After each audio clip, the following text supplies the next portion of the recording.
Welcome to the Slop Temple. We pray this video helps. In this video, I will show how to make easy nacho cheese sauce. First, melt 2 tablespoons of butter in a saucepan over medium heat.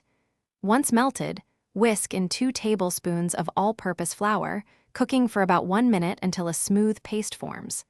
This roux is the base for our creamy sauce, ensuring a rich texture and helping it thicken beautifully.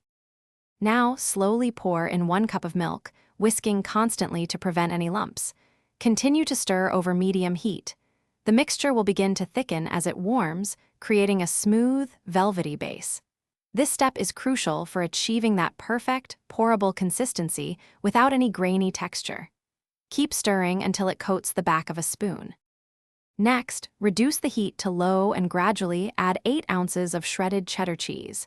Stir continuously until the cheese is fully melted and incorporated, creating a wonderfully smooth and glossy sauce.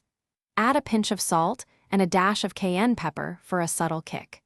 Taste and adjust seasonings as needed to suit your preference. Your delicious, easy nacho cheese sauce is now ready. Serve it warm with your favorite tortilla chips, pretzels, or even drizzled over steamed vegetables. For a thicker sauce, you can cook it a little longer. If you have any leftovers, store them in an airtight container in the refrigerator for up to 3 days. Enjoy your homemade treat. Thanks for watching. Consider subscribing if we helped you.